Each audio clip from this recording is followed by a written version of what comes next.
Kreatif udah selesai ya, seperti ini ya. Nah, ini bisa jadi rak display ya.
Kreatif udah selesai ya, seperti ini ya. Nah, ini bisa jadi rak display ya. Nah, kata siapa peti itu nggak bermanfaat, sangat bermanfaat teman-teman ya. Banyak peti-peti buah yang dibuang, dibakar begitu aja teman-teman ya. Bisa dijadikan peluang usaha teman-teman ya.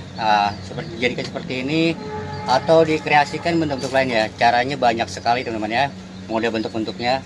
Oke, nanti tinggal diamplas dan juga apa namanya dicat ya teman-teman ya. Ini bahan bakunya kayunya gratis teman-teman ya, banyak dibuang. Nah, ini semoga teman-teman menginspirasi ya, semoga videonya bermanfaat. Nah, kita pajang langsung ke dinding ya.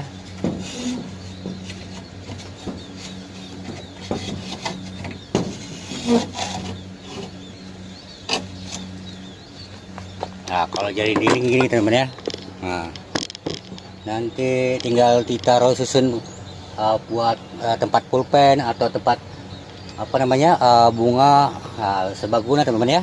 Warnanya bisa warna pink, warna putih, warna biru. Wah, ini mah sangat cantik sekali teman-teman ya. Oke teman-teman ya, jika terasa videonya ini bermanfaat, jangan lupa di like, subscribe, share, dan komen ya.